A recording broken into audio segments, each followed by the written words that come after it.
when you're upset about something, what's going on with you, right? What does this tell you about you at that moment? Bill Wilson, co-founder of Alcoholics Anonymous, wrote in 1952, "If we examine every disturbance we have, great or small, we will find at the root some unhealthy dependence and its consequent demand." Wilson suggested that if we could identify and continually surrender these unrealistic and unrealizable demands, that we may then be able to accomplish what he imagined to be the recovery's next frontier, something he called emotional sobriety. Flash forward 70 years and join psychotherapists and best-selling authors Tom Rutledge and Dr. Alan Berger, who have taken up the mantle of exploring Bill Wilson's new frontier. Welcome to Emotional Sobriety.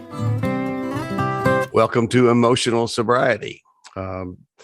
My emotional sobriety, Patrick Newman's emotional sobriety, maybe Alan Berger's emotional sobriety, and most of all, we hope we can offer some help to you for emotional sobriety. I'm Tom Rutledge. I'm with Patrick Newman, our producer, and Alan. Alan, you had a presentation recently. I heard that a camp out. Yeah, I was planning on flying up to Minnesota and speaking at the NA camp out that they have up there, and very excited. A good friend of mine, Sarah's up there, and on Friday, the flight that I was originally going to take, I moved it to Saturday, got canceled and pushed late because of what's going on down in Louisiana. So the flight originates in Louisiana and comes up through there, and I said, look, I'm going to get stuck up in Minnesota because of what's going on with this weather. So I called Sarah, and also I'm a little anxious about the new COVID variant. Me too. Even though I'm vaccinated, I have a 3-year-old and an 8-year-old that can't be vaccinated. So, right. I want to be cautious with that. So I called Sarah and I said, hey, what do you think about doing this virtually? And she goes, God, I'd really love to see you, but I totally understand. And so she ran it by the committee and they decided. And so they hooked up speakers and the tent and stuff like that. And I gave a virtual talk to camp out, and I had this my bush hat on and my spatula. I said, I'm not there personally, but I'm sure they're in spirit with you guys. Got a good time. You even had your spatula. I was ready to flip a burger. It's experiential virtual talk there. Yeah. Virtual camp out. And whenever I say flip a burger, I always think that there's a pun in that. Yeah, we ought to figure that out sometime. So anyway, it turned out great. It was interesting. I gave this, I shared, recently I celebrated 50 years, as you guys know. And I've been invited to speak at a lot of these conventions and stuff. And just to see, is there really somebody that could be a drug addict and be still alive after 50 years of recovery? Yeah, just the fact that you're still standing is your notoriety. Yeah, this is really happening. I just read a portion of NA published this book about, God, when was it? Let me see if I can pull that up because it would be good to know the exact date. It's called Living Clean: The Journey Continues. Published in 2012, 9 years ago. And to me, it's one of the first pieces of 12-step literature that takes recovery from after we're sober and clean, and now what? What does it mean to be living by these principles and stuff like that? So it's got these great, chapters that really address the emotional sobriety. Well, in many ways, look, chapter 1 is the ties that bind, about the fellowship and issues that come up. Then the next one is on, or living clean is the first chapter. Then the ties that bind, and then a spiritual path, and then relationships, and then a new way of life, and the journey continues.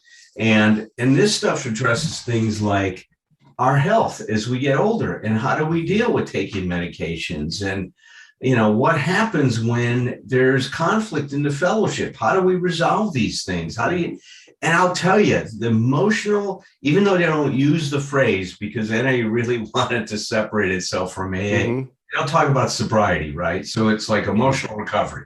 It's not emotional, sobriety for them. But I'll tell you, it's emotional. This concept of emotional recovery or emotional sobriety is just woven throughout the book, and it's made. Let me just read one paragraph, Tom, because Okay. you and I really would resonate to this. They go, so they're talking about spirituality as practical. And they say, we learn that our spirit is not apart from us. It is a part of us. Isn't that cool? Beautiful. We That's gain perfect. awareness of the exact nature of what is right about us. Listen to that. It sounds like a podcast we did, right? Yeah. Yeah. Our fractured personalities come back together into an integrated whole. Integrity is the state of being fully integrated. Our actions, our thinking, our feelings, our ideals, and our values all match up. It takes a long time for a lot of us to get here, and longer still for us to feel like it's real. More and more and more, we are able to bring our behavior into alignment with our values and beliefs rather than our feelings and reactions. It's beautiful. I mean, and it's what I tell you what, it's validation to me that there's nothing new under the sun, and there doesn't need to be. It's like it's validating because it's like people who are exploring these things find our ways to similar truths. yes, And it's like, it's really just, and then you see, one of the things that gets on my last nerve is when people get into debating and fighting over their language. It's like, religions do that, it's like, it's like, it doesn't matter what you call it. Yeah. It's like, listen deeper than that. Listen for the, and sometimes I just listen to a good old fashioned Alan Watts tape just to keep in mind, from the deep Buddhist perspective that we don't really exist, kind of thing. But it's like, but that's so, it's everything about that is in alignment with what we're talking about. And of course, the other piece, the foundation to me about what, us using the emotional sobriety thing is, not only have you used it for so long, but and like I like to say that Bill Wilson was writing about it around the time you were being born, which I'm still working on that one. It's but the idea is the language is not the most important part. It's like, it really is, it's the old Buddhist saying that I love the most. Don't be careful not to mistake the finger pointing at the moon for the moon itself, and that's where you also don't get carried away with the preacher. It's what the preacher's talking about that you want to line up with. But I love that. And I've always loved my friends through the years in NA. I've always loved them because they've always been so grounded. Yeah. Yeah. Oh, there is that grounding. So it's cool. So anyway, that's my check-in. Patrick, how are you? Well, I'm grateful that I made some time this weekend to check in with, there's a friend of mine visiting from Brooklyn, who this is his first post-COVID or, post long period of seeing his four walls for the last year, vacation. And so it was my old college roommate. So it was great spending some time with him. And then I called somebody else in the program, and we chatted just a little bit about recovery, and he's getting his certification to be like an air conditioning, like install person. And which is a very involved, trade with a lot of math and Yes, and it's, it is. and with the world getting warmer, I'd say that there's demand for it. So I think it's a good field for him to be getting into. And it was just kind of inspiring because, he's learning how to use his new brain, just like I'm learning how to use my new brain. And, there's a lot of self-doubt and, but I mean, we're all trying to push ourselves to being just a little bit uncomfortable so we can grow to fit the new container. And anyway, I'm just glad. I'm always glad when I pick up the phone and just call somebody when there's no real like pressing reason to, but no fire, just checking in.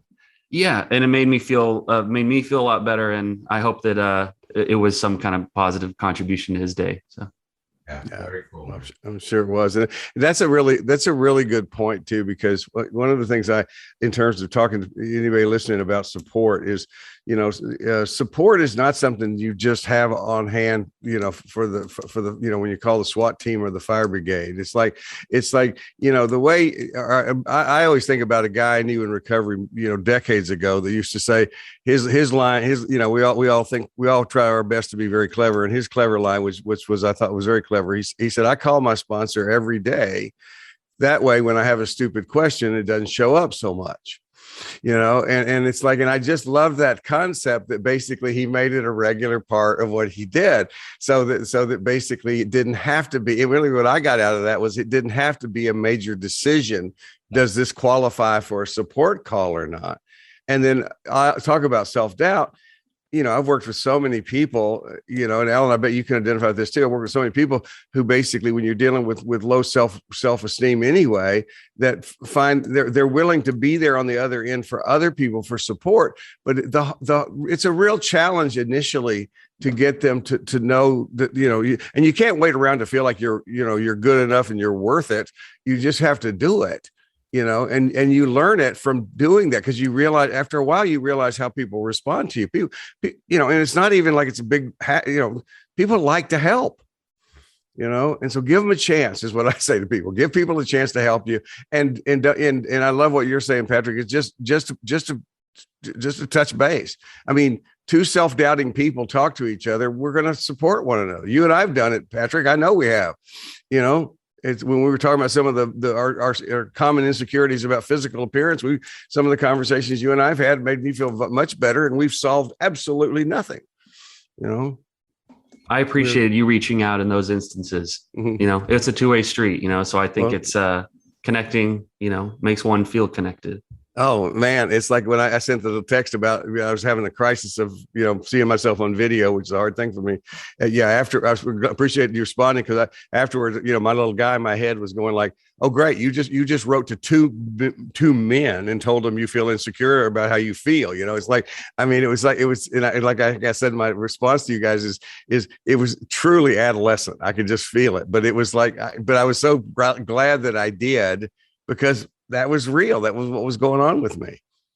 And that's what I mean. I think we do that with a lot of people, but I certainly have come to understand that that's for our trio right here. I trust you guys that much. Well, look, and one of the feedback I get about you a lot, Tom, is just people appreciate so much your authenticity and your honesty about those kinds of things. That's good.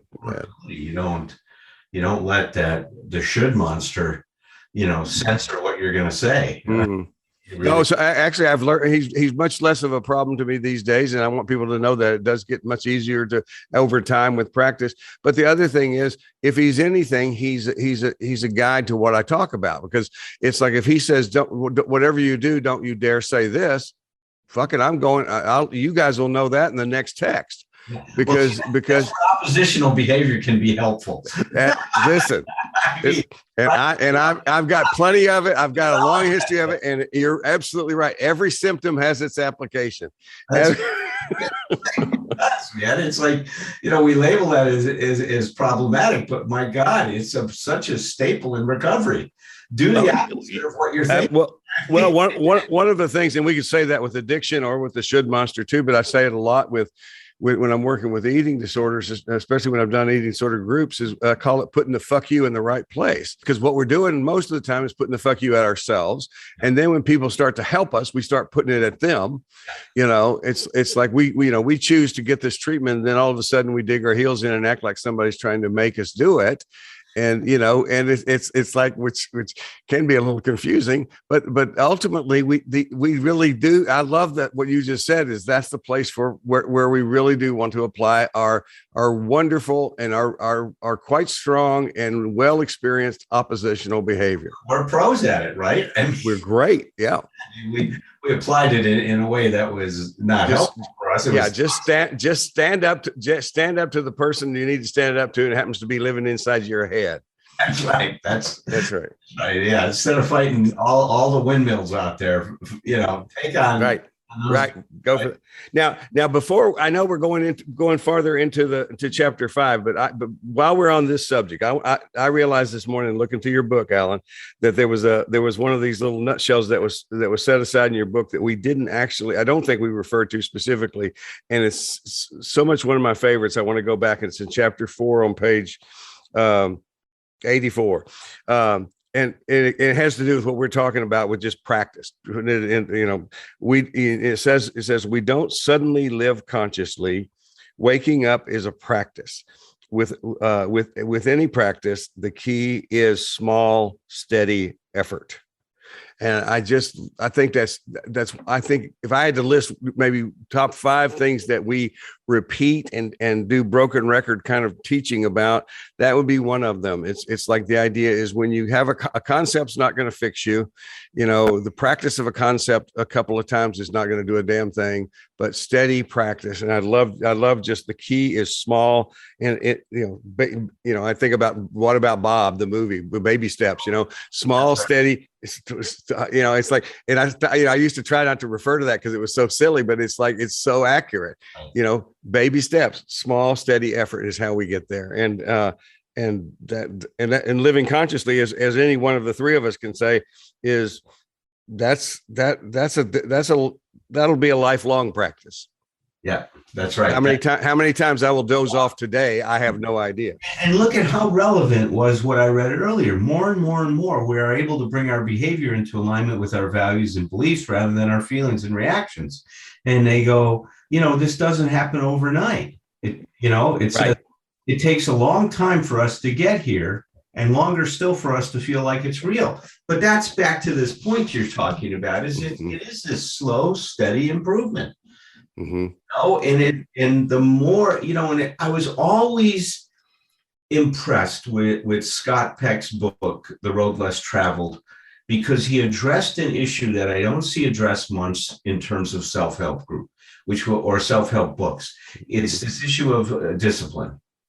Mm-hmm. And he talked about that conscious effort of really taking time to address some of these issues that you're struggling with, and really focusing on these things, which I think is such an important thing. And look, let's segue into what we wanted to carry on in terms of this chapter from last time, and that this idea of an emotional center of gravity. Which we need to have this practice. Absolutely. Now that's talk about practicing. When I was first learning karate, Taekwondo specifically in Vietnam on Hill 55, it's an interesting story that we were getting prepared to go into this. I think it was called Operation Dragon Fist. I love the names of some of these things. Dragon Fist, right?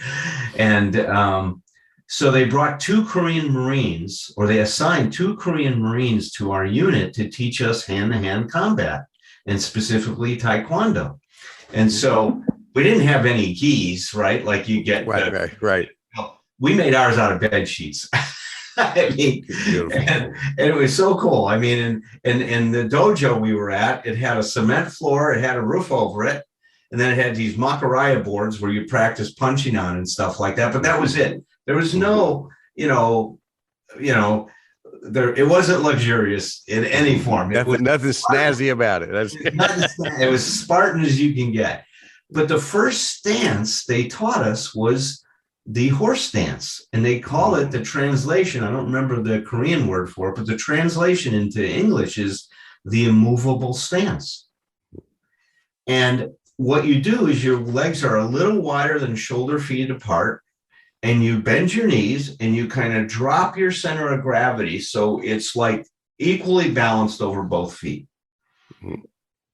Well, it sounds like a simple thing to do, but try to hold that stance for 10 minutes. Your legs start to wobble, you start to get shaky. And it was amazing just in that stance alone, because you're engaging your core muscles, the muscles in your legs and stuff, your thighs, your quads, obviously, and your buttocks, all those things. What we would do is every night, and we went up there and trained with these guys 6 days a week. We had Sundays off. Every night, they would increase the time we would stay in that stance by a minute. So the first time we got in a stance, it was for 3 minutes.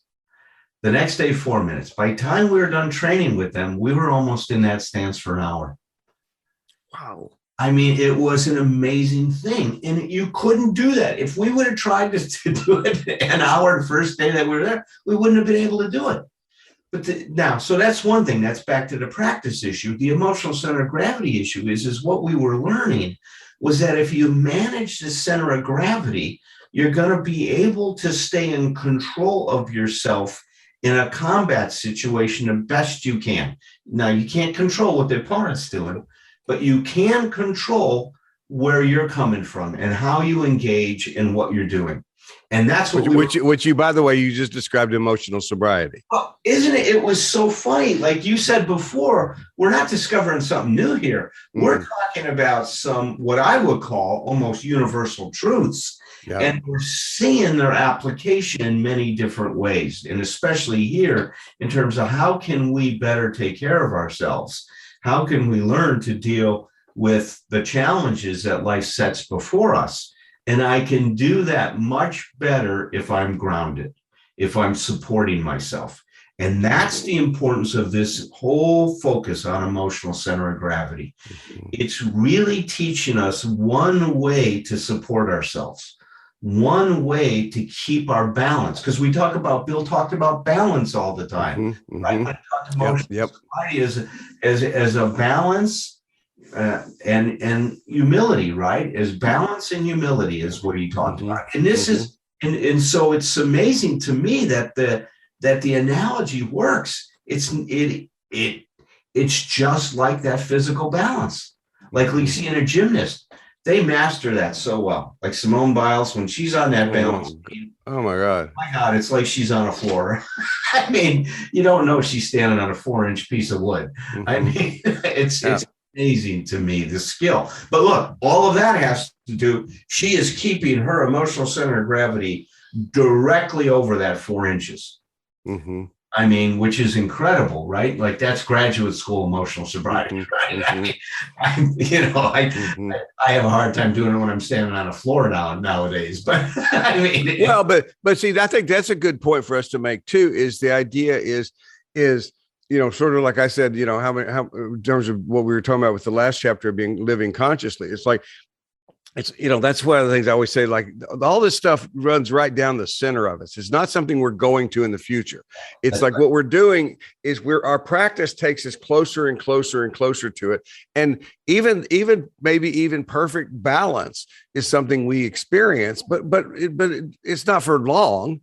We get it for a little bit, and what you're talking about with your training is a beautiful example of just practice of like, okay, we'll just add a minute each time, but even in the day-to-day life, I mean, if you're in a combat situation, it's like, you're not going to, if you find yourself off balance, you don't have time to tell me if I'm wrong. I'm not a combat veteran, but it's like, you don't have time to sit there and beat yourself up for being off. You just need to get back centered. Try to get back centered as quickly as possible and regain your balance and do the best. Keep fighting, keep doing what you got to do next. And that's the other thing too, is that's the other value. And I really want people to hear that.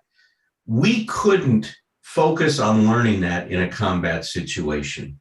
We had to step away from, right, that situation where there would be a sense of urgency, desperation, survival, life and death. Practice in a situation that was where we could learn these things. And we had to develop the skill so it was available later on, right? That was the other thing that was taking place is, right, all of that practice was in preparation for. And, I love John Wooden. I love sports psychology. I love trying to help athletes, find their optimal performance. And once again, it's all this stuff we talk about is so relevant to performing, right? Your best in any kind of an athletic situation or any performance situation. An actor knows this. A dancer knows this. I mean, all of these things, but Wooden had this great line. He says, failing to prepare is preparing to fail. Yep. Failing to prepare is preparing to fail. And there's so much relevance to that. I saw that the Marine Corps understood that, and we would go to great lengths. And the other thing is that what we see today in terms of performance psychology is that the more you can put yourself in those stressful situations where you're simulating what you're going to be encountering, the better the training is. I mean, that's why when in boot camp, we were crawling underneath a 30 caliber machine gun that was shooting over our heads, because we had to deal with what is it like when you're in a situation where if you make the wrong move, you're going to get killed. That brings me to my question, which is, what have you found is the best way to prepare for emotional centeredness? Well, first of all, one of the things that I encourage people to do, Patrick, and I was going to give an example of how I lost my center of gravity for a bit the other night, because I think it's great when we're personal about these things and we can share. And even though we've been around a long time, that we're still figuring this stuff out. Right? Well, that's the thing about us. We never have to look back very far to find an example. We don't even have to have a good memory. Thank God for that part. That's changing a little bit now as the older I get, but it's great. So ask the question again, Patrick. So I'm sorry. Yeah. Sure. Yeah. No. What have you found is the best way to prepare for that emotional centeredness? I'm back now. I lost my. But look, I could ask instead of just acting like I knew what you were talking about. Yeah. I could ask you and get aligned with you again, and I didn't just pretend that I knew. Well, you also, I mean, now maybe I'm over metaphoring here, but you also reached out for a helping hand. That's right. I mean, that's what you did. You were off balance, so you reached out and Pat, you knew not to reach toward me because I'm the one who just pushed you, and you reached to Patrick and he grabbed your arm and helped you stay up. One of the things I tell people, and this was not my suggestion, Bill Wilson actually said this. He says, if we examine every disturbance we have, every emotional disturbance we have, whether it's great or small, we will find at the root of it some unhealthy dependence and its consequent demands. That was his formula right there. He said, you want to learn about this stuff? Do this. Examine, reflect on yourself. When you're upset about something, what's going on with you, right? What does this tell you about you at that moment? Another way to say it is what's missing, right? My sponsor, Tom, this wasn't last week. This was a few days ago, I should say. I put it as last week, but it wasn't that long ago. It was 3 days ago now. So he's going back to Hawaii now after being with us over 2 months. And so some of his NA friends here, he's got a bunch of sponsees and stuff, had put together a dinner for him on Wednesday night. And they weren't sure that we wanted to go because of the kids and whether it would be appropriate in the place. And we thought, well, we'll try it. But I told Tom when he asked me, hey, would you want to go? I said, yeah, that was like on Monday. Well, Wednesday night was the dinner and he forgot to tell this guy, Barry, who was organizing it. So it didn't happen. And I was disappointed and I started feeling left out, not a part of, and I called to try to go ahead. And as it turned out, and this is always, there's a hidden treasure. Well, they made reservations, but the people at that end screwed it up. They didn't even have reservations for that night, but they could not accommodate a table of, it would have been 11 with the 4 of us.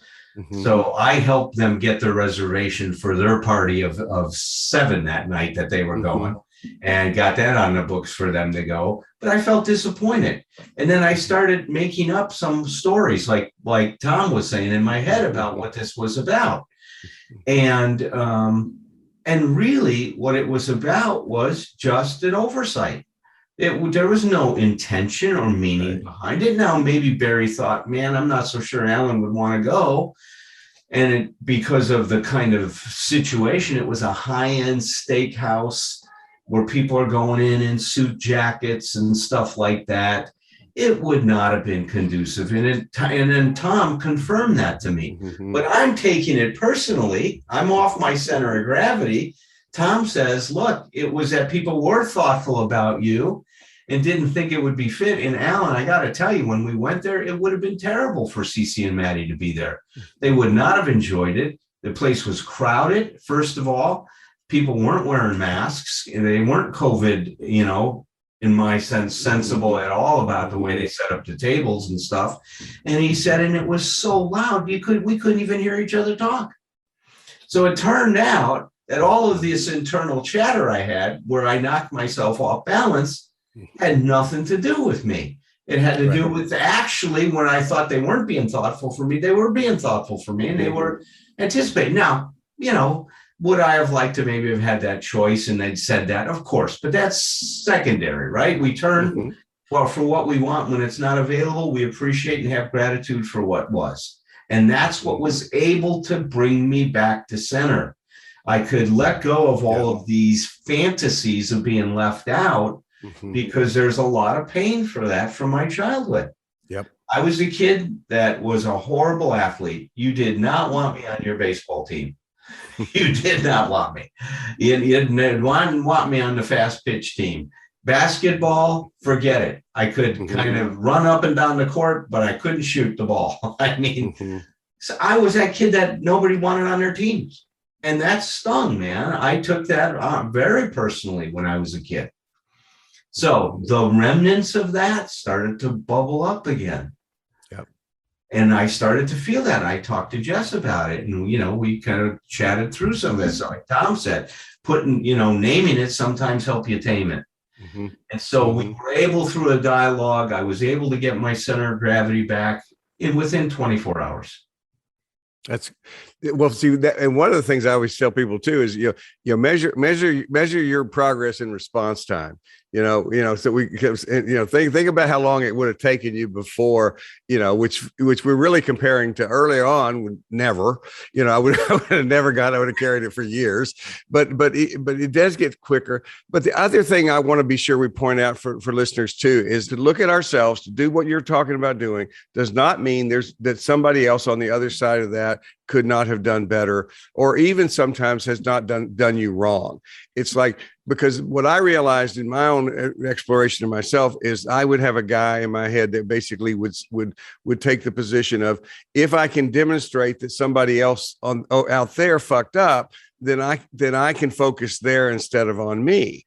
But what I've learned since then it's not to let them off the hook. It's actually a matter of what order I do this in.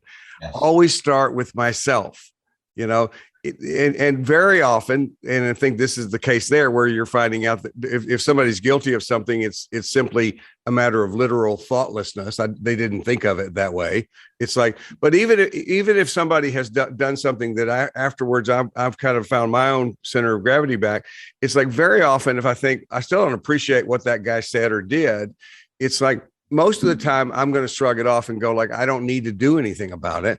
But if I do need to if it is somebody, if it's one of you guys, then it matters to me, and I'm going to, I need to clean it up. Then I'm going to be in a better position to say, hey, listen, I need to sit down and talk with you about this. Yeah, that's right. Yeah. Well, and that's that other part of this, Tom, and you and I have talked about it, is that I can see my demons that are inside of me. We call them demons. Let me be a little bit more compassionate.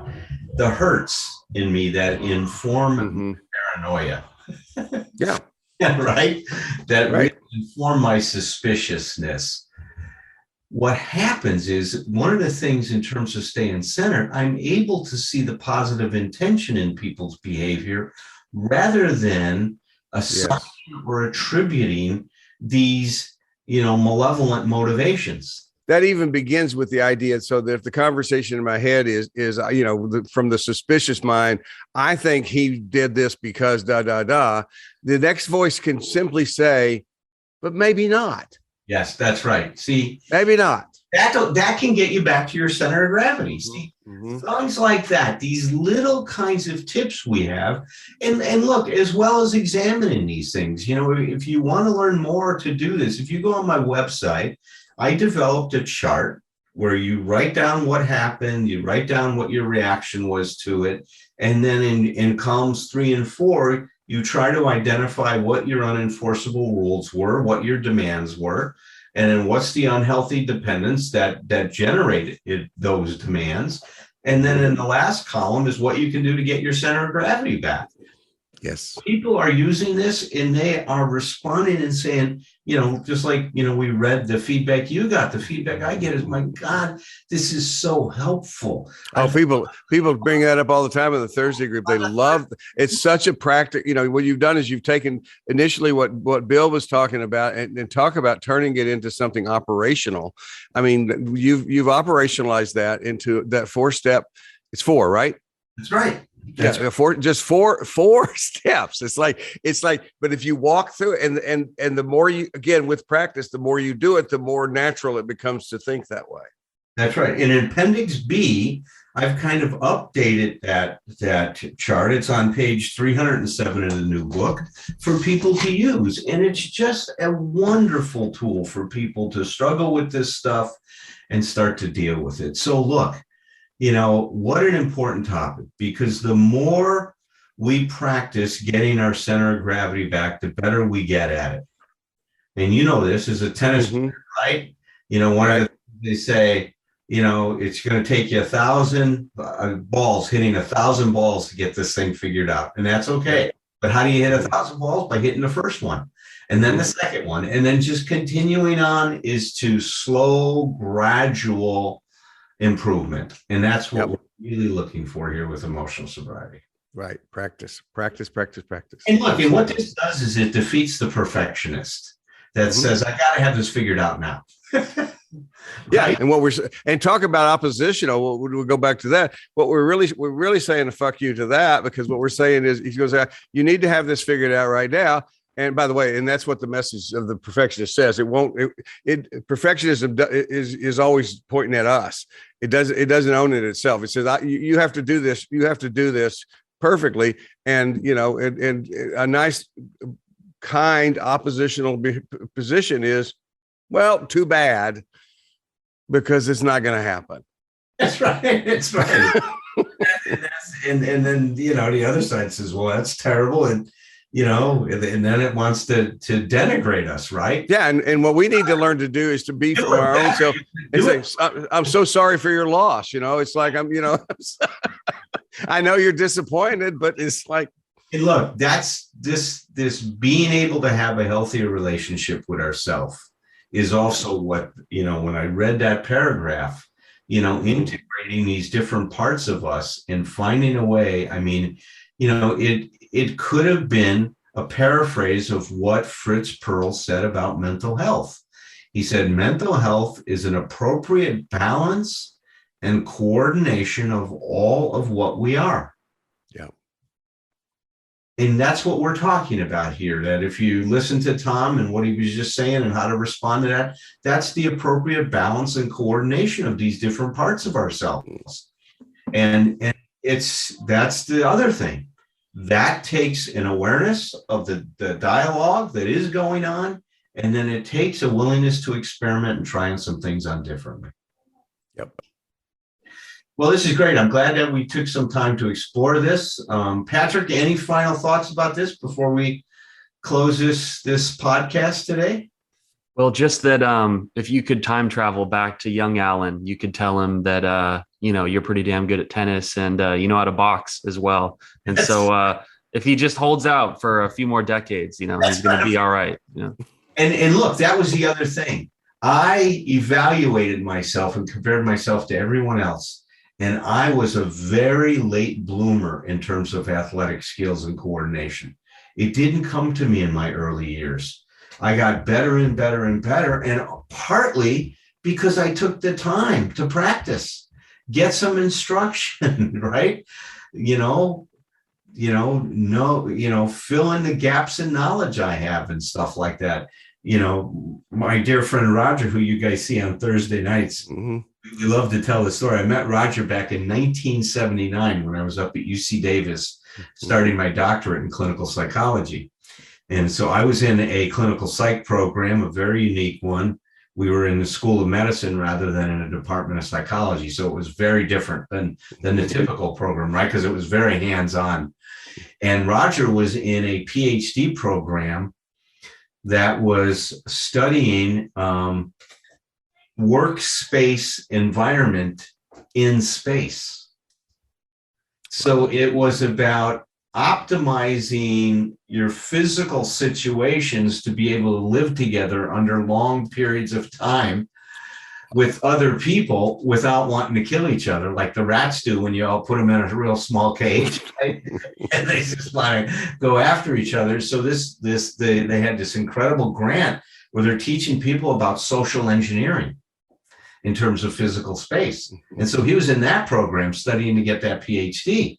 And so I loved tennis and I was dabbling in it up to that point. And Roger was a great athlete. I mean, he was a star on his high school basketball team. He was a phenomenal tennis player. I mean, he was just all around good athlete. Mm-hmm. So we'd go out and we'd play tennis together while we were up in Davis.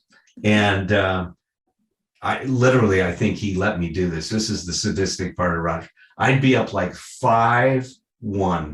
I won 5 games. He won 1. I was ready to close out the set. And we'd be on the changeover. No, it would be 4-1 or something like, or 5-2, something like that. And he would look at me and he said, okay, I'm not going to let you win another game. And I'm going, what do you mean you're not going to let me win it? And he would not let me win the game. He'd beat my ass and I'd get so upset and frustrated. And I told him later on, I think that you are single-handedly responsible for me probably spending over $100,000 in tennis lessons to get better. Well played, Roger. Well played. Oh, that's great. That brings back a lot of nice memories. Yeah. Next week, we'll be talking about taking things personally, how not to. I'm an expert in the other one, but I'll work on this then. Okay. All right. See you guys next week. Tend your life. Tend your myth. Cultivate your narrative with whomever you're with. Then with glass in hand and children on one knee, bring some stories, bring your stories back to me. It ain't a crime to be a human. Never be ashamed to be yourself. Rest assured that whatever you're doing will entertain me like nobody else. So here's to us, my old friends, until it's time to drink the wine and break the bread again. With glass in hand and children on one knee, bring some stories, bring your stories back to me.